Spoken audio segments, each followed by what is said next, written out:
Hoy es miércoles 7 de junio de 2023 y como siempre la Asociación de Abogados del Fuero nos ocupamos de traer expositores de primer nivel y eventos académicos de calidad en forma completamente gratuita para nuestros asociados.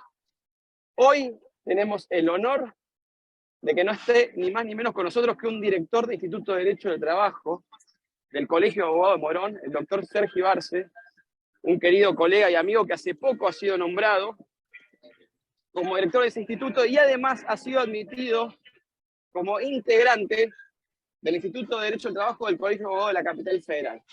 Eso es algo que nosotros en nuestra campaña dijimos que íbamos a abrir el colegio para todos los colegios de la provincia.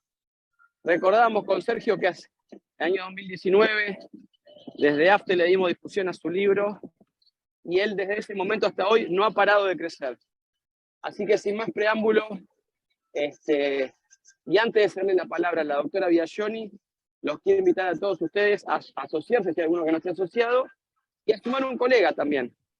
Que sepa que aquí en Abogado del Fuero siempre va a haber alguien, un colega dispuesto a darle una mano. Sobre todo, este es un evento orquestado por la Comisión de Nobles.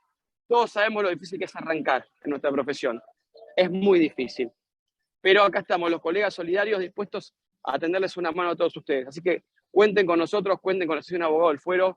Un honor tener al doctor Sergio Arce con nosotros. Aprovechenlo, que es un referente en la materia. Les mando un beso y un abrazo a todos ustedes. Adelante, Valeria. Gracias, Nahuel. Bienvenidos a todos. Hoy es un día, además de festejo para ADF, así que cumple 4 años. Felicitaciones para todos y todas, y en especial a vos, Nahuel, por tu formidable idea que nos convulgó a todos. Y sí, tenemos desde la Comisión Nobles, comenzamos este año a hacer un ciclo que denominamos ABC litigante en distintas áreas. Hoy toca el área del derecho laboral y tenemos ni más ni menos que un gran expositor y amigo de la casa, Sergio Arce, que voy a presentar con un CV que solo me permitió decir unas breves líneas. Así que bueno, él es abogado laboralista, es autor, es profesor universitario en UBA Derecho, es director, recientemente nombrado del Instituto de Derecho del Trabajo de Morón, es conferencista y además es integrante de la Comisión de Derecho Laboral de Colproba. La verdad que es un gran honor tenerlo y además tener a alguien, como siempre digo, que con total solidaridad nos vuelca mucho de su saber y de su experiencia, en especial para esta comisión que está integrada no solamente por nobles, sino también por padrinos y madrinas que hacen una gran labor solidaria para que los nobles tengan herramientas en sus primeros pasos en cada área. Quiero contarles que la Comisión de Nobles no solamente se refiere al derecho laboral, sino estamos abarcando la mayor cantidad de áreas del derecho posibles, y a medida de que la Asociación de Abogados del Fuero crece y abre más comisiones, nosotros integramos aún mayor cantidad de áreas de expertise para justamente provocar esta sinergia entre las comisiones y que crezca más Nobles y obviamente vayamos atrás del crecimiento de la Asociación de Abogados del Fuero.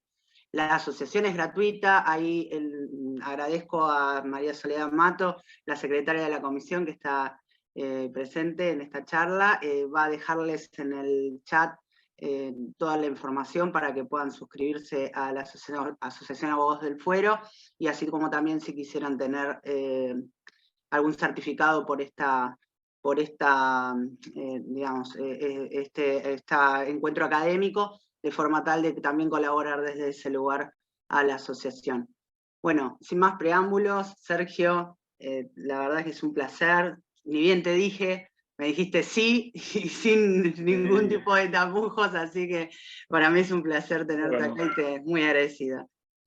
Bueno, Valeria, primero los saludo a todos, muy contento de la invitación que me hizo Valeria, Nahuel, para estar hoy con ustedes.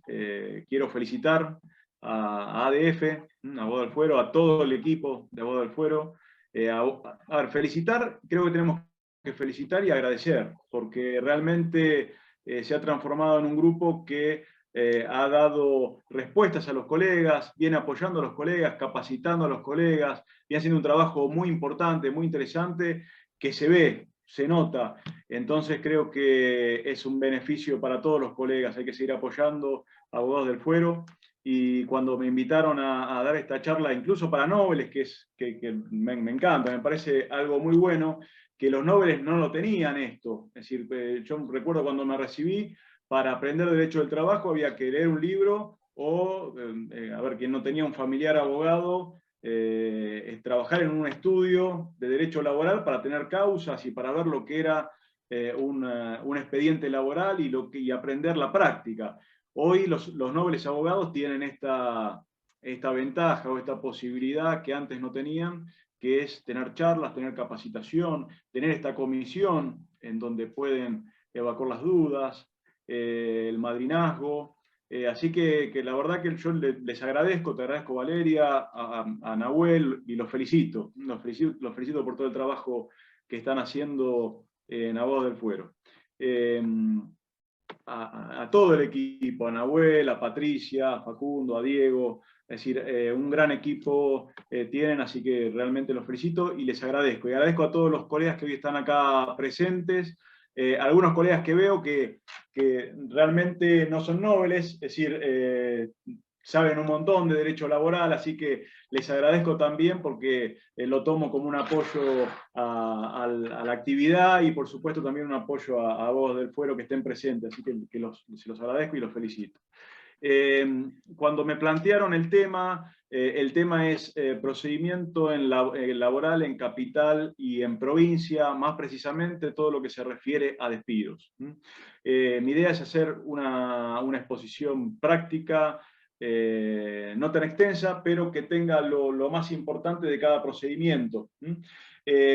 Como primera medida, como principio, tenemos que decir que está el SECLO, que está el procedimiento ante el SECLO, en Capital Federal, en la Justicia Nacional del Trabajo. SECLO que, en principio, cuando hablamos de SECLO en Provincia de Buenos Aires, está este conflicto en si el SECLO de alguna manera implica una limitación del acceso a la justicia, o no. Pero bueno, tenemos que pensar que en Capital Federal está instalado, ya lo tenemos, y lo tenemos que usar, todo lo que tenemos lo tenemos que usar como instrumento para beneficio del cliente, ya sea trabajador o empleador, y para el beneficio de nuestra actividad profesional. Con lo cual, el SECLO, en principio, en Capital Federal es obligatorio y en Provincia de Buenos Aires, ¿por qué no? Puede ser una opción el SECLO cuando hay posibilidad, ¿no? Desde el punto de vista de la competencia, para plantear cualquier tipo de caso que tenga que ver con derecho laboral, es decir, despido, deuda salarial, condiciones de trabajo, cualquier tema referido al derecho laboral. Ya no hablamos, por supuesto, de accidente de trabajo, no es el tema de la charla, pero podríamos plantear, en un caso que después nosotros quisiéramos llevar eventualmente de no hacerse un acuerdo a la provincia de Buenos Aires, ¿por qué no plantear un SECLO? Plantear un SECLO, ¿por qué? Puede haber un caso en donde haya poca prueba, un caso en donde, de acuerdo a las circunstancias del caso, nosotros queramos conocer al abogado de la otra parte, tengamos intención de quizás sacar alguna información de la otra parte, una información de cómo viene el litigio, tenemos pocos datos, entonces siempre el SECLO hay que utilizarlo. No solo para llegar a un acuerdo, sino también para investigar un poquito y para ver las posibilidades que tenemos, para tener contacto con la otra parte, es decir, que el SECLO nos sirva como una plataforma. Reitero, podríamos tener un caso de Provincia de Buenos Aires, hacer un SECLO y después ese SECLO no nos marca no nos marca la elección de una jurisdicción. Podríamos tranquilamente hacer un SECLO, si el SECLO no funciona, volver a hacer el juicio, la demanda en Provincia de Buenos Aires. Entonces les decía, para mí el SECLO tiene varias importancias. Una importancia es conocer a las partes, conocer al abogado de la otra parte. Otra importancia es decir, conocer circunstancias del conflicto que quizá el cliente no nos dice, o porque se olvida, o porque pierde la memoria, o porque pasan muchas circunstancias en donde el cliente no nos cuenta todo lo que pasa. A veces un cliente viene con un despido, con un montón de suspensiones y nos dice, no, yo la verdad que no tengo ninguna suspensión, no tengo ningún apercibimiento, no tengo nada, y después cuando uno presenta la demanda, llega a la contestación de demanda con un montón de sanciones, con un montón de suspensiones firmadas por el trabajador. Entonces, yo creo que el SECLO tiene esa ventaja, como también, por supuesto, tiene la ventaja de generar un piso en cuanto al monto, si bien no es obligatorio, no es de alguna manera vinculante un ofrecimiento que se puede hacer en un SECLO. Si en un SECLO me ofrecen un número y yo después, eventualmente, en una audiencia de artículo 80 o en una audiencia de artículo 25, me hacen un ofrecimiento más o menos similar y está el mismo colega, es decir, es claro que yo voy a decir, no, mira, en el SECLO me ofreciste tanto, entonces, de alguna manera, el SECLO lo podemos usar, nos sirve. Tengamos en cuenta también la prescripción, la suspensión de la prescripción que efectúa el SECLO. Es decir, nosotros tenemos la prescripción del artículo 256 de la Ley de Contrato de Trabajo, son 2 años. Tenemos, si hacemos el SECLO, 2 años y 6 meses. Hay una discusión que se dio en la Capital Federal respecto de por cuánto tiempo suspendía la prescripción el SECLO, si era por el periodo en que dure el trámite, si era por más, si era por menos, si el SECLO, si la notificación de la audiencia de SECLO surtía el efecto del artículo 3986, es decir, la interrupción por intimación fehaciente, que establece el Código Civil y Comercial, de este viejo 3986.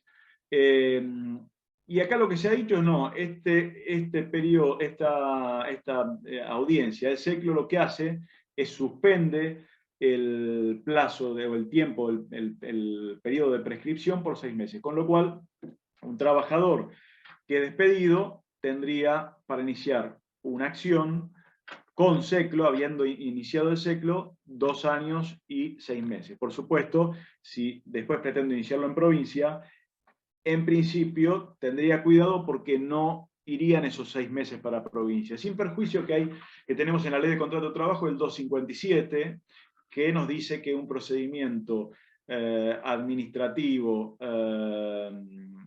podría, es decir, interrumpir la prescripción por 6 meses o el periodo que dure el trámite. Pero lo que le estoy diciendo, los fallos plenarios son de Capital Federal.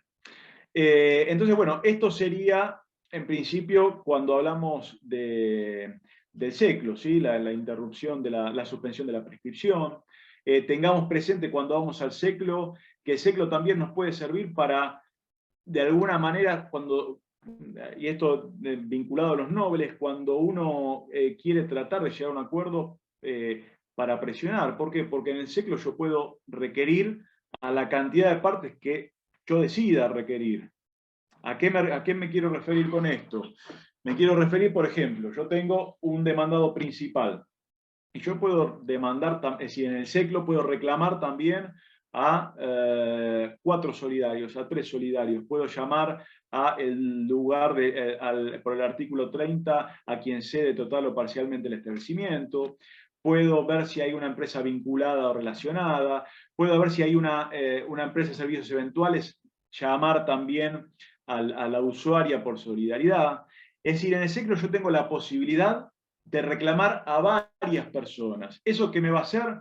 Me va a generar que el que tiene obligación de pagar o el que es responsable titular de la relación laboral se va a ver compelido, se va a ver de alguna manera cercado, se va a ver conminado a arreglar. ¿Por qué? Porque, ejemplo, si yo estoy demandando a una empresa de servicios eventuales y además de demandar a la empresa de servicios eventuales en el SECLO reclamo a la empresa usuaria, y la empresa usuaria sigue teniendo una vinculación comercial con la agencia de servicios eventuales, muy seguramente la empresa usuaria le diga a la empresa de servicios eventuales, mire, arregla esto porque si no, es decir, no seguimos el contrato, o que la misma empresa de servicios eventuales se vea obligada a hacerlo para mantener o intentar continuar con el contrato comercial.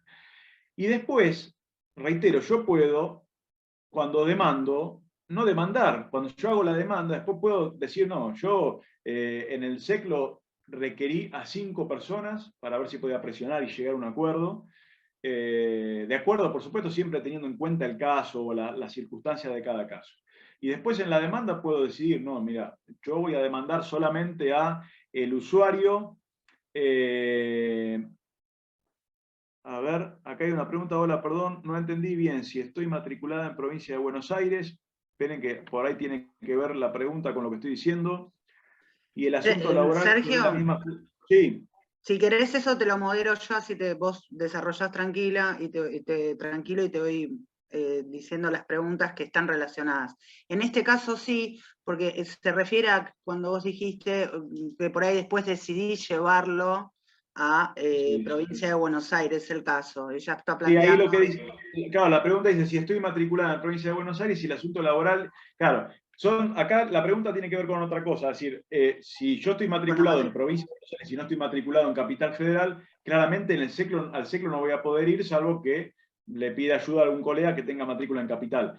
Yo lo que digo es, por ahí, el trabajador tiene, de acuerdo a las variantes que da la competencia, tiene posibilidad de presentar el caso en provincia, presentar el caso en capital, siempre por la tasa va a convenir siempre ir a capital. Pero eventualmente algún colega puede decir, no, yo después lo quiero presentar en provincia porque estoy más cómodo trabajándolo en provincia. Bueno, si vos hiciste el SECLO y después la competencia que te da la 11653, que es la ley de procedimiento de provincia, te habilita, ya sea por la prestación de tareas del dependiente, el lugar donde prestaba tareas, sea por el domicilio del empleador o sea por el lugar donde se celebró el contrato de trabajo, te habilita en provincia o en capital, vos después lo presentás en cualquiera de esas, cualquiera de esas opciones.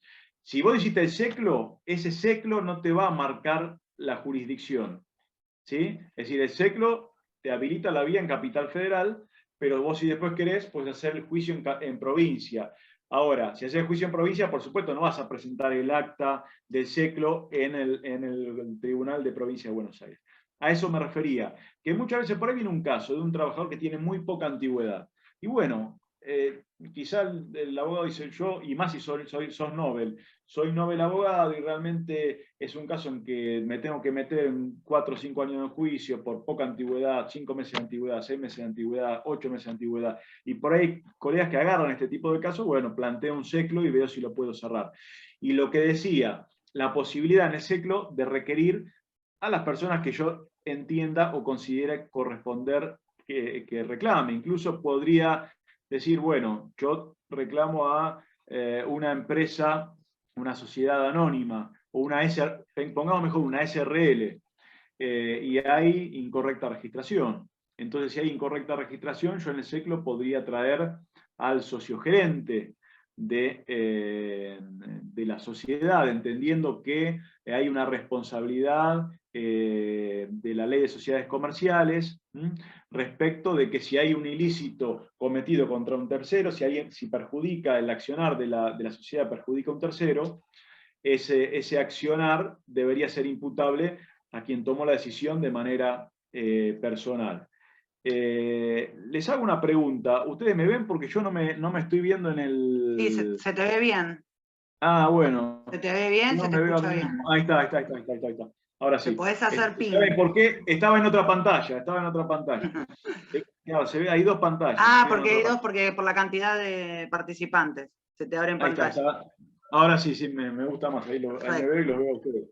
Bueno, ahí te pone, pantalla. muchas gracias, perfecto, la doctora Betsabe Jesús, que evidentemente le contestaste la consulta. Ah, bueno.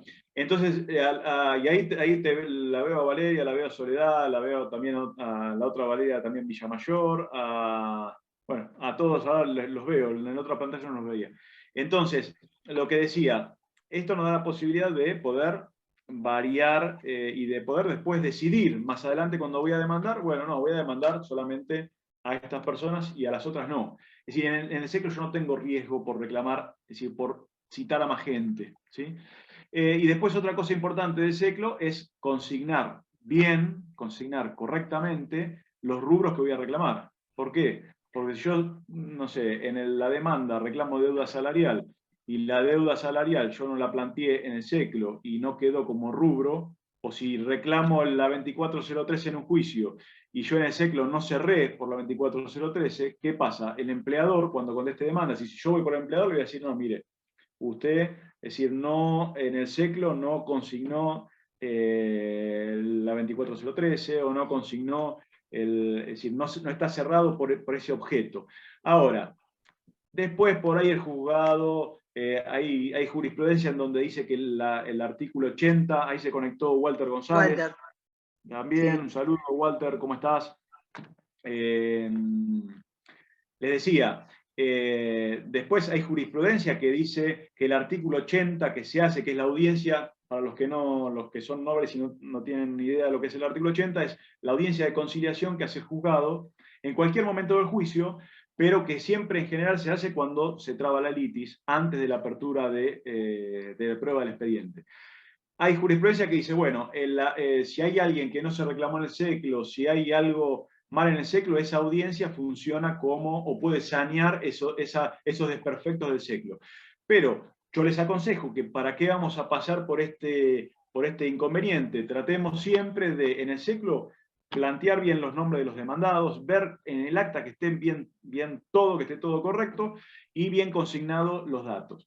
Otro dato que es importante, yo les hablé antes del plenario, no sé si lo nombré o no, Martínez, que nos decía que eran el plenario de la Cámara, que nos dice que son los 6 meses la ampliación del plazo de prescripción. Otro plenario importante en el SECLO es la FALSE. La FALSE, ¿qué es lo que te dice? Te dice que la cosa juzgada del SECLO va a ser, ahora lo explico, va a ser cosa juzgada solamente respecto del objeto que tuvo ese SECLO. ¿Qué quiere decir esto? Que, por ejemplo, si yo hago un SECLO por condiciones de trabajo, es decir, porque estoy pidiendo al empleador, no sé, que no le da los botines de seguridad al trabajador, o por deuda salarial, es decir, que se haga un acuerdo y diga la frase que dice que nada más tendrá que reclamar el trabajador derivado de la relación laboral, esa frase no implica que no pueda reclamar nada más, sino que implica que no puede reclamar nada más de lo tratado, de lo discutido en el SECLO. Entonces, pensemos que por ahí, si se hace por despido, podría eventualmente quedar abierto por deuda salarial. Entonces, habría que ver bien cómo está planteado el SECLO, pero esto ténganlo presente para saber que esa frasecita, en principio, implica solamente que cierra solamente lo que tiene que ver con ese conflicto o ese debate en el SECLO. Y a contrario Sergio, entonces, qué importante que es que los rubros estén bien identificados en el cierre. Sumamente importante, estemos del lado del mostrador que sea. Para los dos, sí, a ver, yo cuando les digo, siempre planteo, o siempre está bueno discutir las dos partes, porque hoy te toca un trabajador y mañana puede venir una empresa, y para los nobles les va a pasar que los primeros que les llegan son los amigos que tienen una empresa, o el papá de un amigo que tiene una empresa y me dice, che, mirá, tengo este trabajador que me mandó la carta. Entonces, siempre cuando hacen laboral les va a llegar parte trabajadora y parte empleadora. En general nos manejamos así. A ver, los colegas que, por ejemplo, yo que hago más parte actora, siempre manejo en parte actora porque va llegando más parte actora que demandado, pero siempre suele pasar o por ahí tenés algún abono con alguna empresa. Pero esto de colocar los rubros y consignar los rubros me parece que es fundamental. Bueno, pasamos ya. Sí, pasamos SECLO y pasamos, si no, no nos va a cansar el tiempo. Demanda, después tenemos demanda provincia capital. La demanda, como siempre, no hay demasiado secreto. En lo laboral, lo único que tenemos que tener presente en lo laboral es las diferencias. En capital tenemos que siempre acompañar el acta de SECLO y hacer el juramento de que la demanda no se inició con anterioridad. Eso sí es importantísimo, porque cuando uno presenta la demanda, después el juzgado lo que va a chequear es la viabilidad, o si falta algún requisito de lo que se establece la ley, lo que llamamos la LO, la 18345, para correr traslado a la otra parte de la demanda. como siempre, la demanda, identificar bien al trabajador, documento del trabajador, si los datos del abogado, si va como apoderado, si va como patrocinante. Yo les digo cómo manejo yo. Yo lo hago siempre como patrocinante, después si requiere mando a hacer el poder, porque me gusta siempre que la demanda esté firmada, la primera demanda esté firmada por el trabajador. Es mi opinión. Después, identificar bien al demandado, eso es importante. Puede pasar circunstancias, tanto en provincia como en capital, en donde nosotros no tengamos claramente identificado al demandado.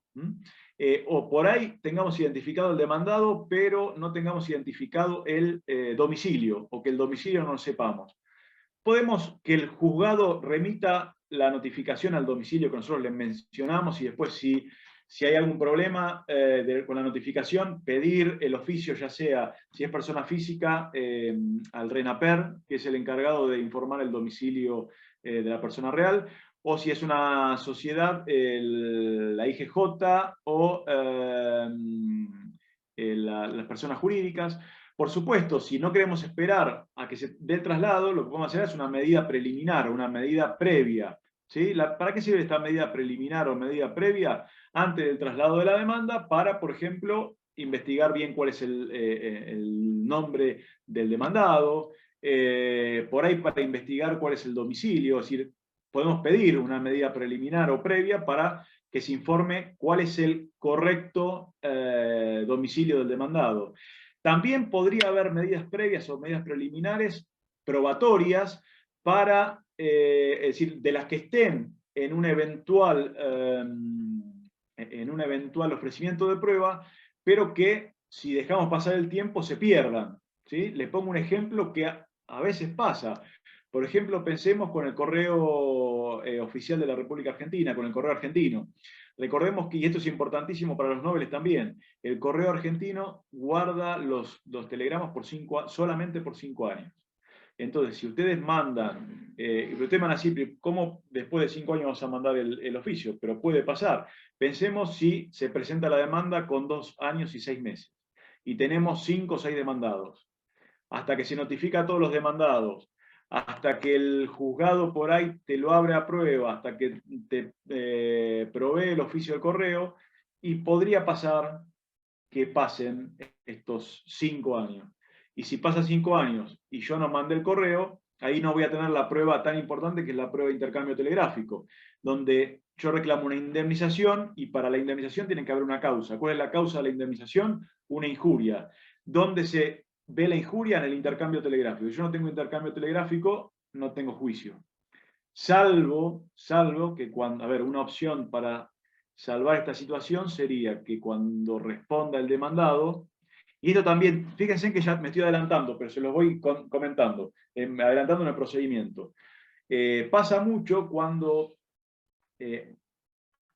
vuelvo para atrás, tenemos demanda, contestación de demanda, y ahora volvemos a la contestación de demanda, y se abre a prueba.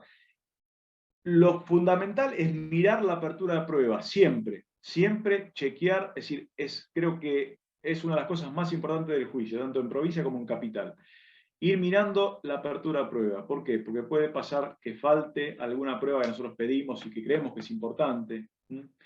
Y ahí siempre hay que pedir una revocatoria de ese auto o que nos restringe una prueba, o que le falta una prueba. O puede pasar... ¿Por qué salté al ofrecimiento de prueba? Porque estábamos hablando qué pasa si no tenemos el oficio del correo. A veces, cuando nosotros ofrecemos la prueba documental, que son las cartas, la otra parte las desconoce, pero por ahí acompaña la respuesta, en donde la respuesta dice, bueno, respondo la carta número tal. Entonces, ahí el juzgado no puede decir se tengan por desconocidas. Ahí, si el juzgado por ahí de provincia o capital dice téngase por desconocida la carta del actor, fojas tal y tal, yo le voy a plantear una revocatoria y le voy a decir, mire, no, en realidad no pueden tenerse por desconocidas esas cartas, porque sin perjuicio que hay un desconocimiento genérico del demandado, estas cartas están contestando a las que yo mandé. ¿Se entiende? Entonces, tengamos presente, y usted me va a decir, bueno, pero después hago el oficio al correo, pero tengamos cuidado, tratemos de siempre de hacer la doble prueba por las dudas, ¿sí? Es decir, por un lado hay un reconocimiento del empleador de las cartas documento y por otro lado también tengo el oficio al correo. También tengamos presente que el empleador es ajeno a la notificación de la AFIP, con lo cual la AFIP sí o sí hay que, a ver, si nosotros tenemos un empleador que dice, bueno, yo rechazo las cartas, y, a ver, y con esta vinculación se van a tener por reconocidas, la del AFIP no se va a tener por reconocida, porque nosotros la estamos mandando a un organismo distinto. También tenemos que tener presente que acá no nos va a interesar cuando nos responda el correo si la AFIP recibió o no la carta. Lo que nos va a importar es que diga que se remitió esa carta. Porque lo que dice el artículo 11 de la ley 24013 es que lo importante es la remisión. Acá tengan presente que últimamente se decía que se había modificado el domicilio para enviar la carta a AFIP, pero últimamente volvió si ustedes entran, claro, volvimos atrás, estamos de nuevo en Hipólito Yrigoyen 370, como fue de siempre. Si ustedes van a la página del correo, subieron el formulario AFIP, donde sigue el mismo domicilio, así que tengan cuidado con eso. Hay otras opciones, también está la opción de que el trabajador vaya a AFIP y se lo sellen, pero para mí la más segura, había también en su momento, no sé porque yo nunca lo hice, pero había una posibilidad de subirlo por internet, no sé bien cómo era por internet, pero realmente... Sigue siendo, es opcional. Siendo, lo podés hacer con la clave. Lo que pasa es que necesitas la clave fiscal del trabajador. Bueno, no lo podés hacer de tu clave fiscal. Claro, pero yo les digo una cosa, lo más seguro, siempre va a ser la carta documento, porque ustedes por un correo lo van a poder acreditar. Lo otro es más difícil de acreditar. En cambio, la carta documento es... Sí, Valeria. Acá la doctora Jessica Pugliese pregunta, ¿qué pasa si la enviamos a la sucursal 15 del correo? 15 no sé si se refiere a cualquier sucursal. Sí, yo, a ver, entiendo que va a estar bien, porque incluso, el artículo 11 de la ley 24013, incluso el decreto reglamentario de la ley 24013, que es del 95, tampoco nos dice. Pero yo estimo que lo que está diciendo es, viste, que con esto que habían implementado y ahora volvieron para atrás, sí. Hubo gente que mandó a la sucursal de Barracas. Ah, los que ya mandaron, no, los que ya mandaron claro. va a estar bien. No, claro, los que ya mandaron va a estar bien. Sí, los que ya mandaron va a estar bien. Sí. Para mí va a estar bien porque era lo vigente en ese momento. Sí, no, yo pensé que hablaban porque, a ver, tranquilamente, ¿qué pasaría, por ejemplo, si yo decido enviar la carta a, no sé, en mi caso, a FIP de acá de Morón, o a FIP de... Yo siempre la mando a Hipólito Yrigoyen 370, pero sí, ¿qué pasa si lo pero en realidad no sería objetable. No, porque la mandaste a FIP. FIP tomó conocimiento. Claro, entonces, lo que sí tengan cuidado, fíjense en que son cosas, detalles, pero que importan.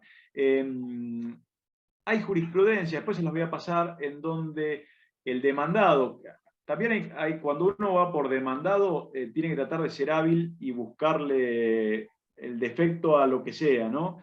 Hay una jurisprudencia en donde el demandado objetaba, de no hace muy poco, donde el demandado objetaba que, si bien se remitió la carta FIP, en la carta FIP el trabajador no ponía el número de quit del empleador, no ponía el nombre, no estaba bien puesto el nombre correcto del empleador y no ponía bien la dirección.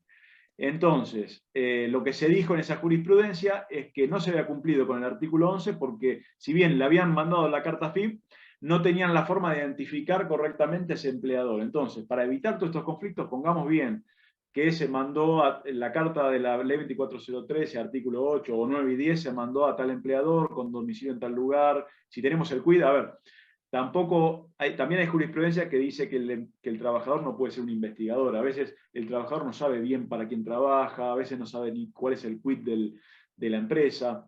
Pero bueno, felicitaciones. Walter. Bueno, Walter, gracias. Walter es un amigo, Walter. Así que cuando pone felicitaciones, sepan que lo dice un amigo. No es objetivo. Bueno, entonces volvíamos a la demanda. Una vez que planteamos la demanda y está todo correcto, el juez va a dar traslado en capital o en provincia. ¿Qué va a hacer el demandado? El demandado va a tener 10 días para contestar, si cuando ustedes, los nobles, van por demandada, para contestar la demanda, tanto sea en capital o en provincia, para ofrecer la prueba, para desconocer toda la documental que acompañó el trabajador, para plantear excepciones, excepción por ahí de prescripción, excepción de lo que ustedes, a ver, las excepciones por supuesto que estén previstas en la ley, pero que ustedes entiendan que correspondan. No planteemos excepciones por plantear excepción, que no tiene ningún sentido cuando vamos por demandada, y les digo por qué. Porque yo cuando voy por demandada trato de no plantear tantas excepciones, salvo que sea la que corresponda, por ahí una excepción. A veces se plantean que, bueno, cuando hay rechazo de la relación laboral, se plantea falta de legitimación activa, falta de... Es decir, y yo no lo aconsejo cuando voy por demandada plantear mucha excepción. ¿Por qué? Porque vos si planteás excepción, la parte actora tiene que contestar la excepción y puede ofrecer prueba para contestar la excepción. Entonces, ¿qué quiero decir con esto? Que yo le puedo estar dejando abierta la puerta para que el actor, si es un poco hábil, el abogado del actor, amplíe un poco la prueba, corrija alguna cosa y meta, a ver, y le doy más posibilidad y le doy más posibilidad de seguir escribiendo. Entonces, si yo simplemente niego, rechazo, depende por supuesto la causa, depende del caso, rechazo la documental, y salvo que haya alguna excepción de prescripción o de cosa juzgada, simplemente eso. Por supuesto, todo lo que después el empleador diga como verdad de los hechos, eso también lo va a tener que probar, eso tengámoslo presente. La diferencia, lo que no les conté, la diferencia al plantear la demanda es que en provincia tenemos que iniciar con toda la prueba. No tenemos posibilidad de volver a agregar más prueba, ¿sí? Salvo, por supuesto, que haya una reconvención o una excepción en donde la excepción sí tiene la posibilidad de contestar y de ofrecer prueba. Pero en provincia tenés que ofrecer la prueba documental, la prueba testimonial, la prueba informativa de oficios, tengo que ofrecer toda la prueba. En Capital Federal tengo la posibilidad de ampliar posteriormente el ofrecimiento de prueba. ¿Qué quiere decir esto? Yo en Capital Federal puedo plantear la demanda con la prueba básica, que sería el oficio al correo y algún testigo, si quiero, o si no, la demanda sola, y después con los planteos, el derecho, la liquidación, por supuesto, todas las cuestiones que hacen a la demanda, y después, cuando me corren de traslado de la contestación de la demanda, recién ahí puedo ofrecer toda la prueba. Si ustedes son nobles abogados, yo lo que les recomiendo, salvo que sean muy puntillosos en seguir la demanda, traten de ofrecer toda la prueba de primera mano. ¿Por qué? Para evitar, los plazos es de 3 días, es decir, cuando les corren traslado de la demanda son 3 días. Si a ustedes se les pasó esos 3 días y no ofrecieron 3 días y las 2 primeras en Capital Federal, si pasaron esos 3 días y ustedes no ofrecieron la prueba, o no cambiaron la prueba que habían ofrecido, o hicieron lo que quisieron con la prueba, la van a perder. Entonces, es decir, va a caducar el plazo para ofrecer pruebas. Ya después no tienen más posibilidad de ofrecer pruebas. Con lo cual, mi consejo es siempre ofrecer la prueba toda con la demanda sin perjuicio de la posibilidad de poder ofrecer en capital en estos 3 días. En provincia no tenemos posibilidad, salvo que el demandado incluya algo nuevo que no esté tratado en la litis. Entonces de eso nuevo sí podría de alguna manera incorporarse prueba.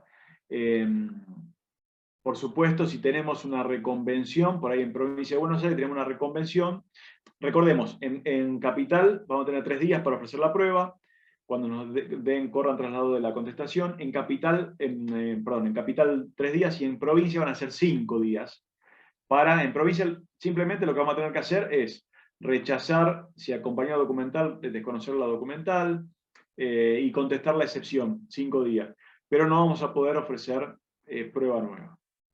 Una vez que está trabada la litis, a partir de que esté trabada la litis, ahí ya tenemos, tendríamos que tener la apertura del expediente a prueba. Por supuesto que antes de la apertura del expediente a prueba, nos van a fijar una audiencia que se llama artículo 80 en Capital Federal, y en Provincia de Buenos Aires una audiencia de artículo 25.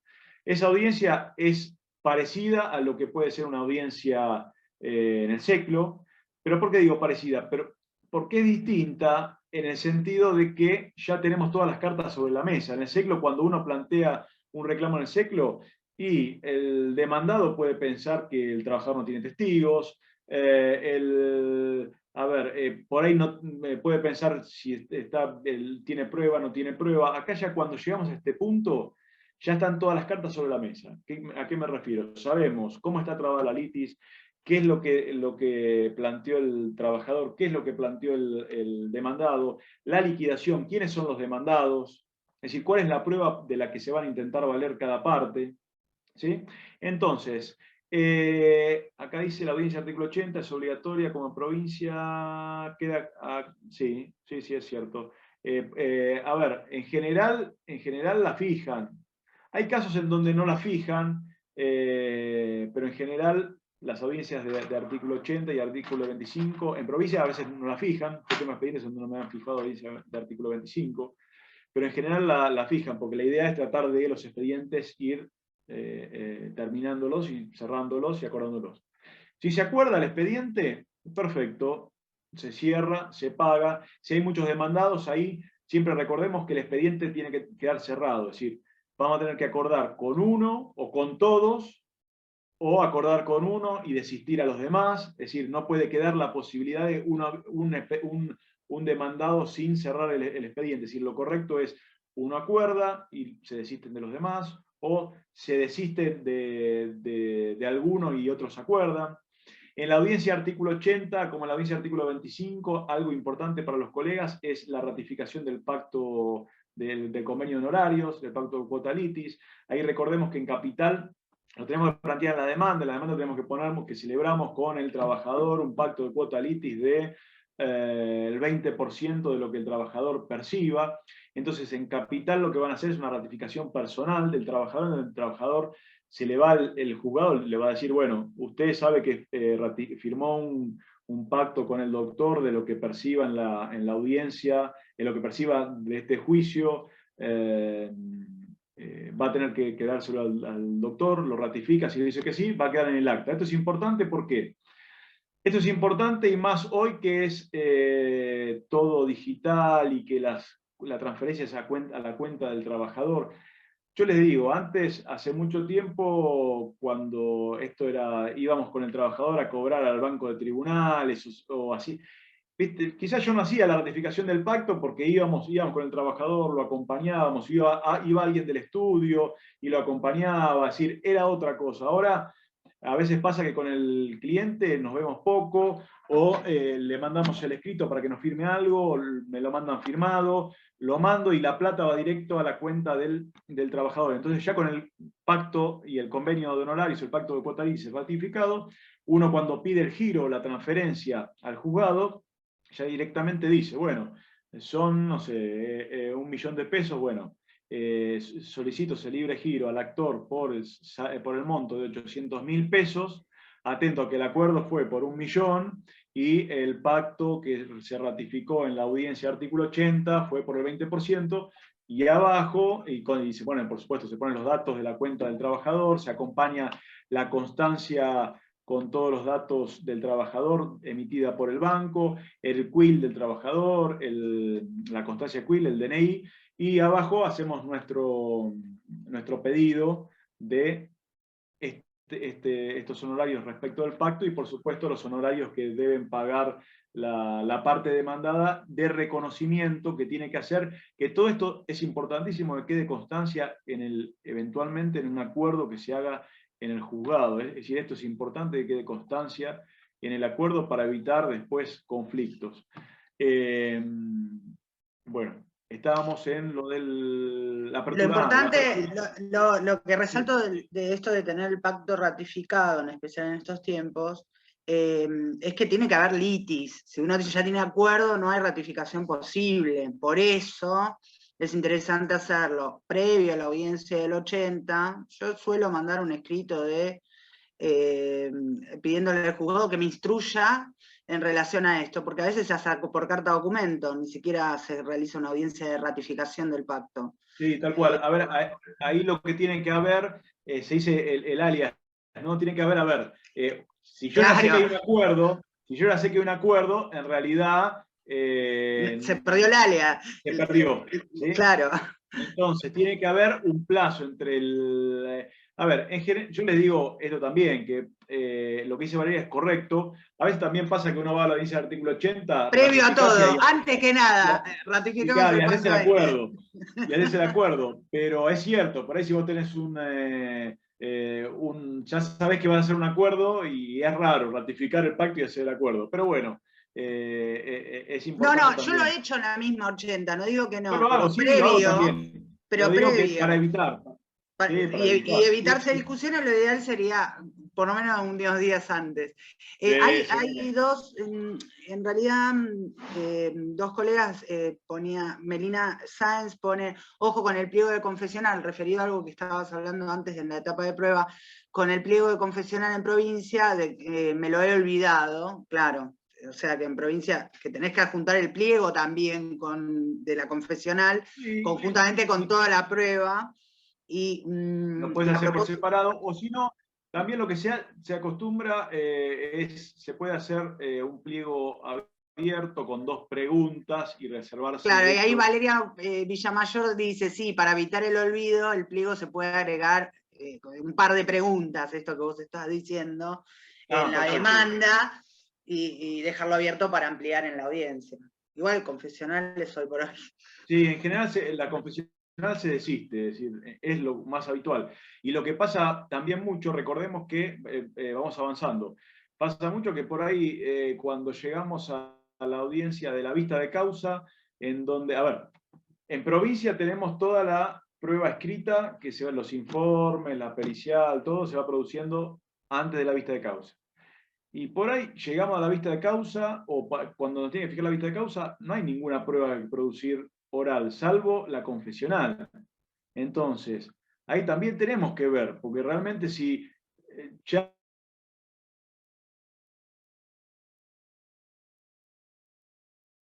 no hay nada, no hay testigos, no hay nada que probar, el hecho ya está probado por otros medios, o hay, a ver, ¿para qué vamos a esperar y para qué vamos a hacer una vista de causa simplemente para tomar una confesional? Entonces, una opción sería, en mi opinión, ¿no? Presentar un escrito y pedir que no se fije una audiencia de vista de causa, pedir, por favor, que el tribunal acepte hacer un alegato, presentar un alegato por escrito, o eventualmente desistir del alegato. No me gusta desistir del alegato, porque siempre me gusta alegar, pero tengamos presentes estas cuestiones, de tratar de no perder tiempo con cosas que no tienen sentido. La confesional no es una prueba, a ver, a veces pasa que es importante, pero en general, en rangos generales, no es una prueba trascendente. Sí, una prueba importantísima en capital y en provincia para los juicios laborales son los testigos. Los testigos que es importante cuando yo los ofrezco, cuando los ofrezcamos en las demandas, poner correctamente, siempre yo lo que hago en el estudio, acá en el estudio le piden a todos los que van a ser testigos una fotocopia que el actor traiga una fotocopia del DNI del testigo.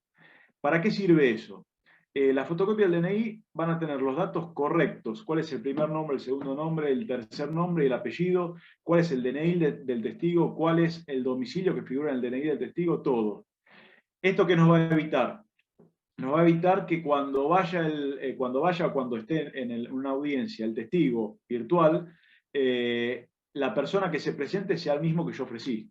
Porque ha pasado en Capital Federal, que por ahí la persona que se presenta a la audiencia, si bien es la misma persona que uno ofreció, cuando el actor te pasó el nombre, no sé, se llamaba Pedro Gómez, y el que viene es Pedro Ernesto Gómez Castro, y por algo el DNI tiene un número distinto. Si tenemos un abogado del otro lado que es, que bueno, que la deja pasar, pero si tenemos un abogado que se pone firme, nos dice, no, mire, acá esta persona no es la misma que usted ofreció, que no declare. Entonces, lo importante es tener bien los datos, yo siempre digo, es mi opinión,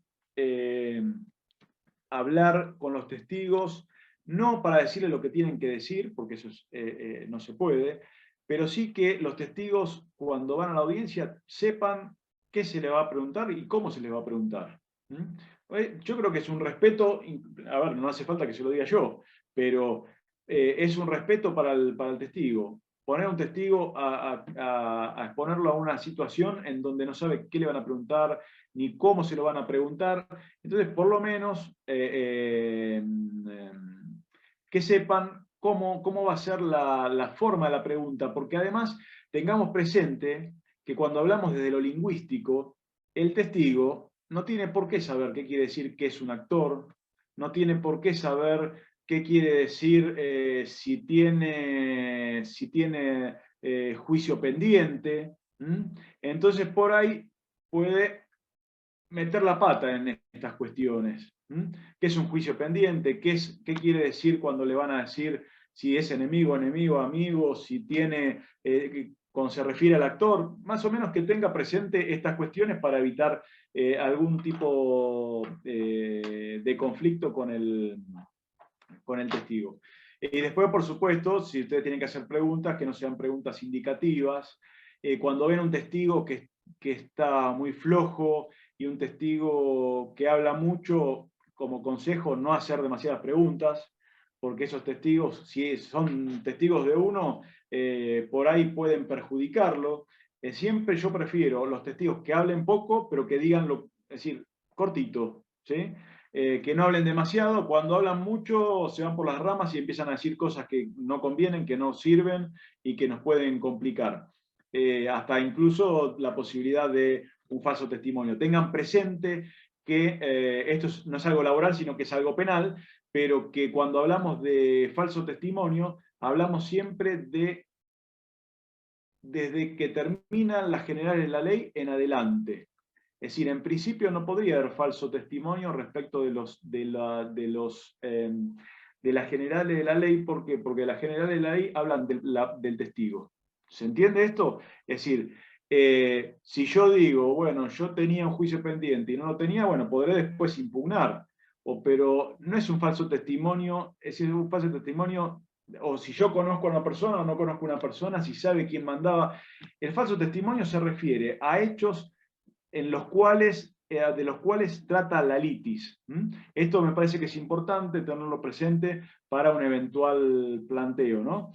A mí me pasó en una audiencia, te meto ahí un bocado, en una audiencia que la abogada de la demandada me planteaba, que el testigo que yo había llevado tenía un juicio pendiente y por supuesto en la general de la ley dijo que no, se frenó la audiencia, se hizo salida del testigo, etcétera, y la abogada me planteaba, no, tengo un juicio pendiente, bueno, impugnalo después, en todo caso.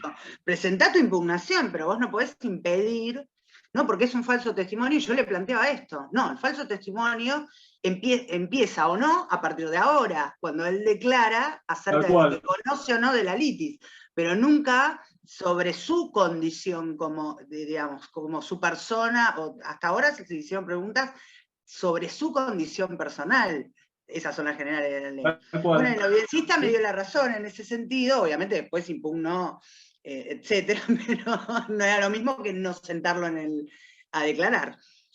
Seguro, seguro. A veces pasa que los demandados esto lo usan, ¿sabes? Para, de alguna manera, y cuando eran presenciales las audiencias, más todavía. Si vos tenías un demandado, un abogado hábil de parte demandada, lo hacían a propósito. Que salga, es decir, cuanto más salía el testigo, más volvía a entrar, también más te lo hacen, se armaba. Ahora también te lo mandan a otra sala, ahora también, inclusive en las online. Pero antes era quizá el testigo más se ponía nervioso, claro.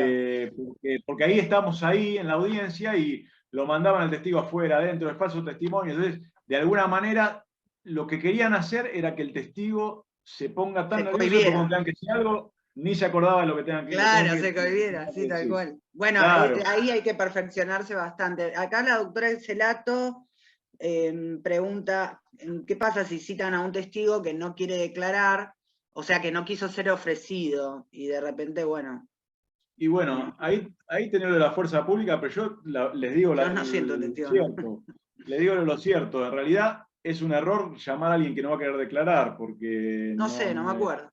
no tiene, claro, no tiene sentido. Tengamos presente también que podemos citar y esto va o conectado con la prueba informativa, que cuando es persona física, porque a veces pasa mucho que dice, bueno, me vio tal médico y me hizo los certificados.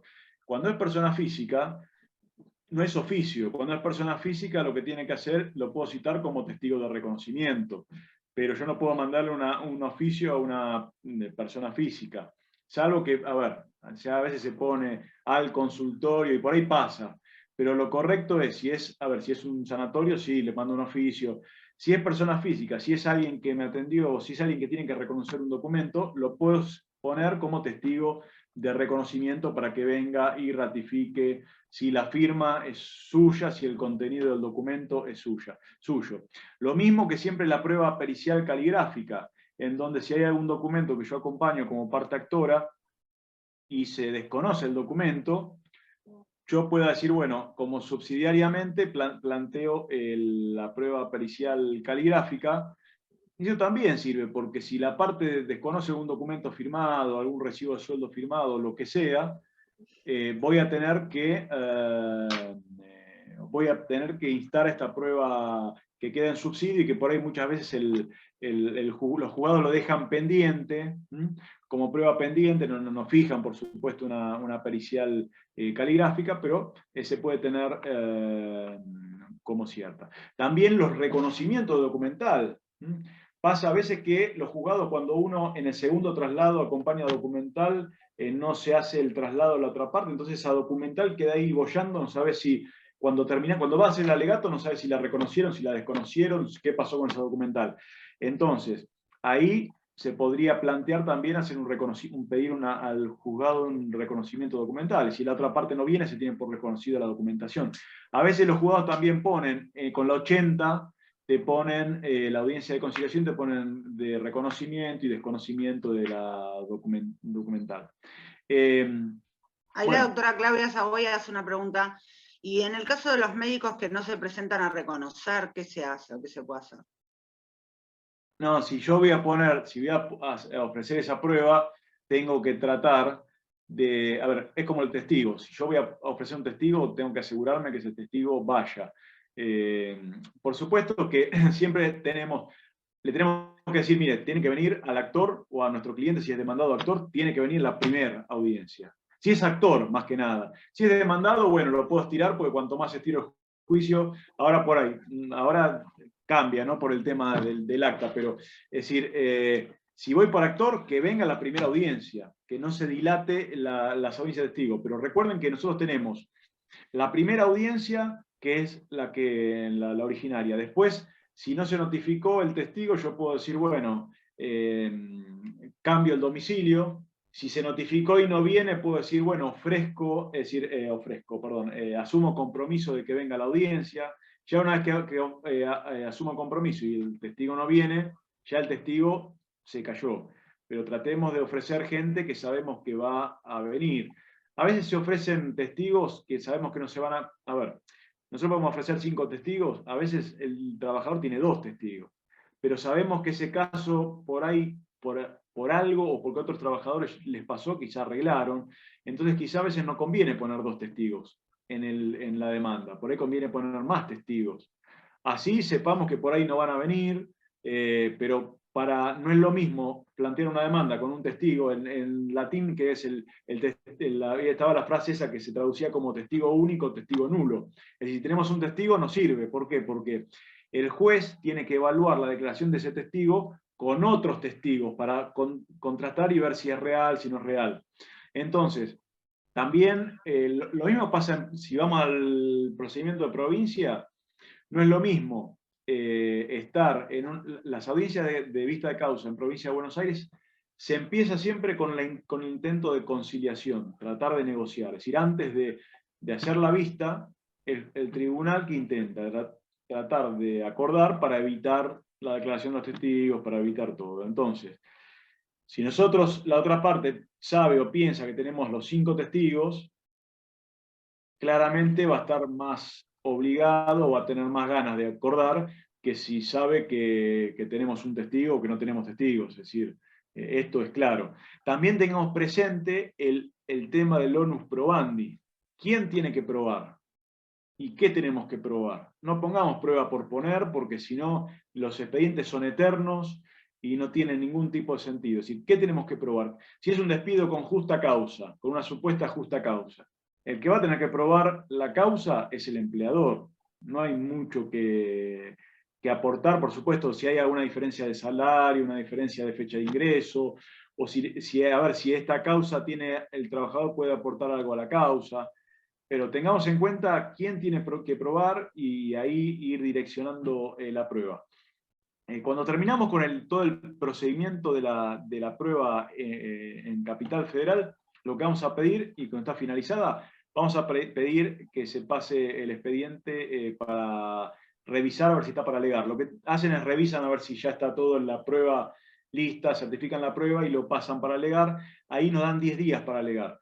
Yo siempre, si bien es facultativo alegar, yo siempre lo hago. ¿Por qué lo hago? Porque ese alegato nos va a servir.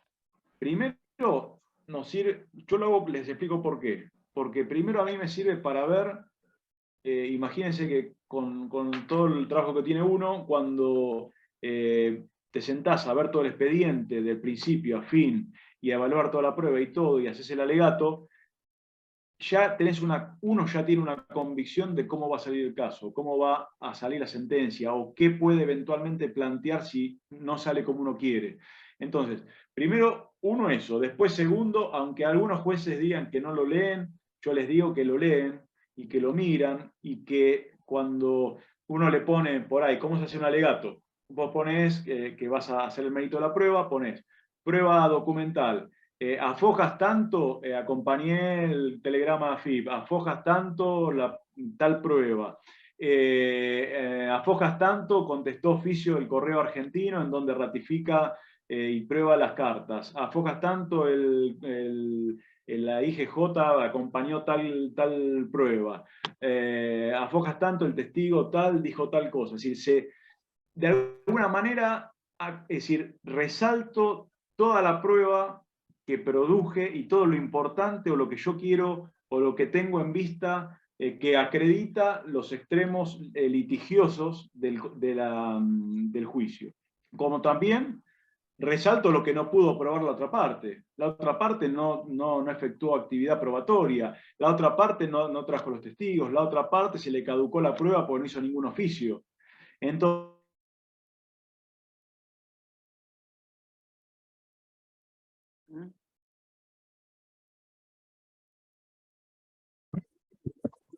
Perdón. Sergio, perdón, por lo menos a mí el audio se me cortó. Sí, También. ¿También? a mí se me congeló la imagen de Se me Sergio y congeló la no se imagen. Quedó escuchó. congelado el doctor. Sí, un segundo. Aparte viene tan lindo explicando. Un segundo.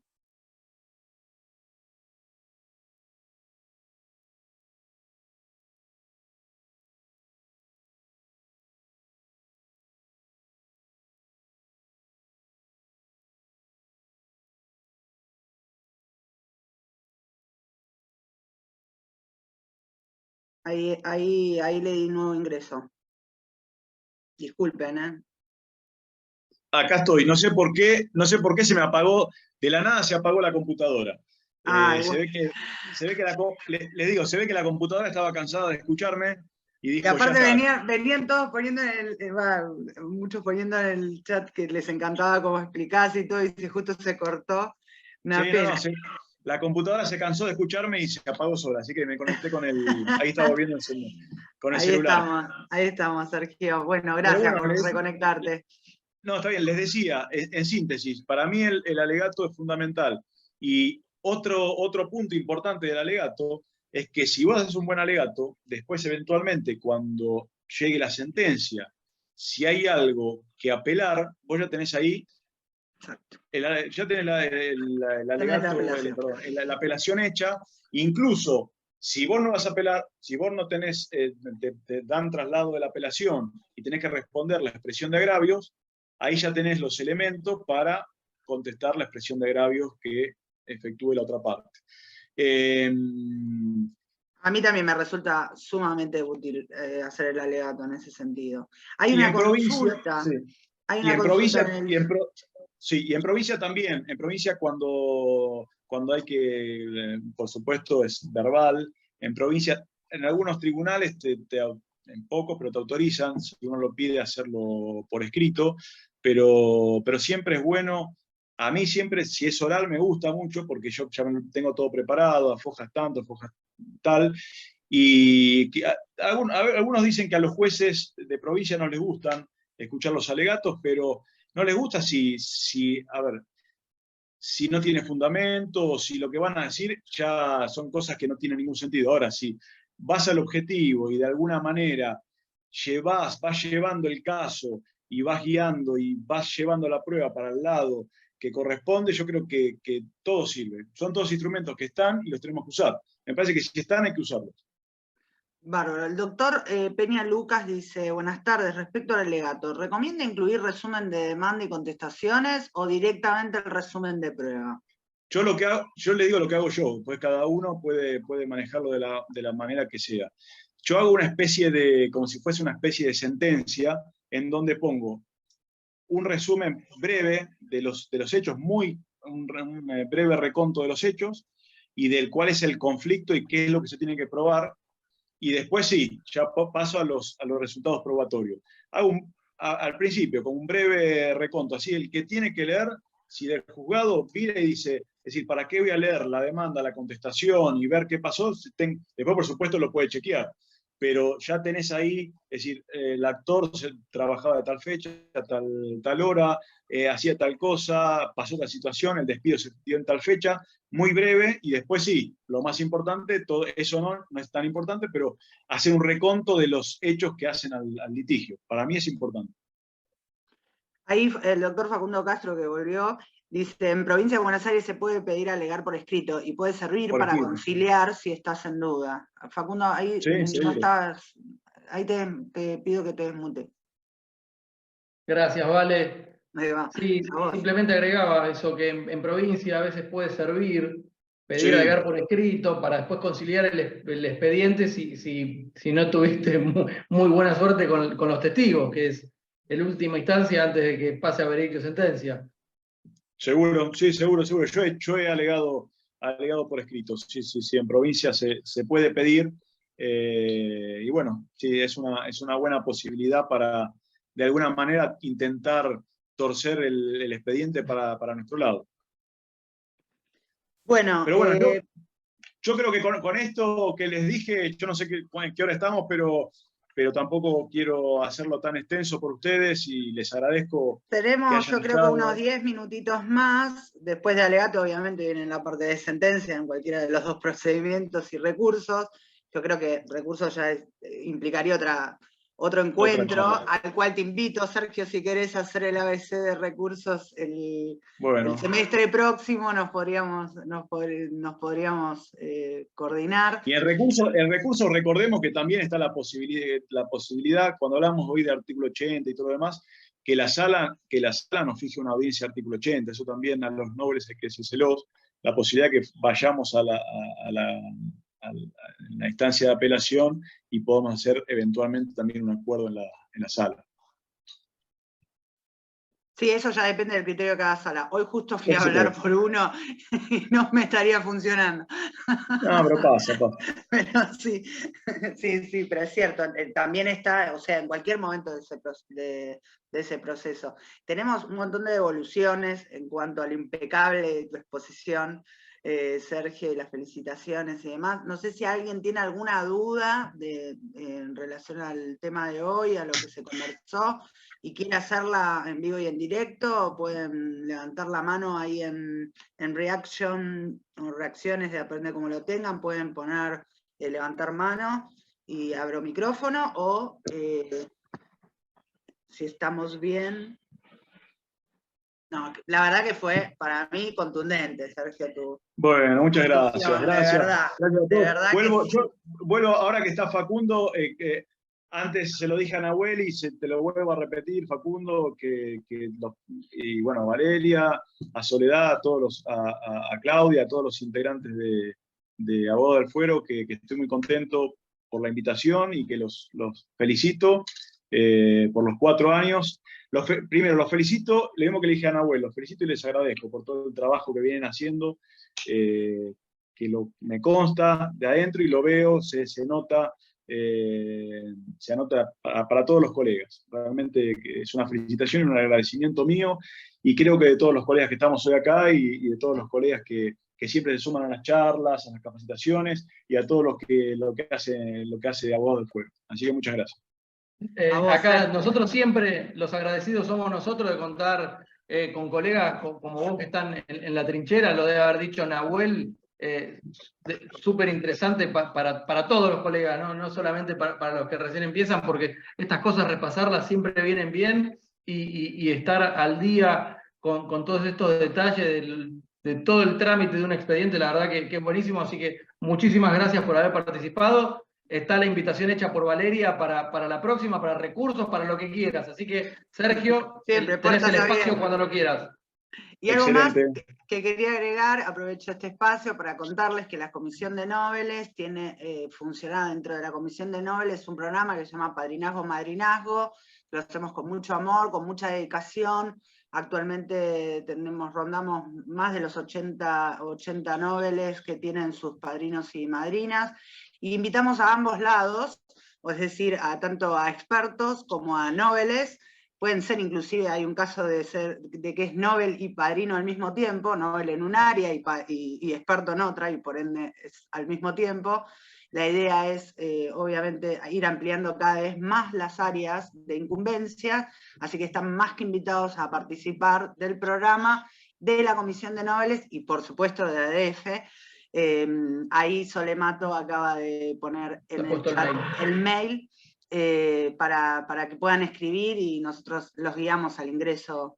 Así que bueno, muy agradecida yo en lo personal, con toda la comisión directiva, en representación Facundo Castro, muchas gracias por todo el apoyo que siempre nos dan a Nobles, de verdad, muchas gracias. Y bueno, nada, me voy muy contenta y feliz de haber podido hacer esto. Gracias. Gracias a todos los que se conectaron. Gracias a todos. Gracias. Gracias. Hasta luego. Gracias, Gracias. Sergio. Chao. Hasta luego. Gracias, Sergio, impecable. Grande, doctor Barsky. Gracias. Hasta luego. Hasta luego.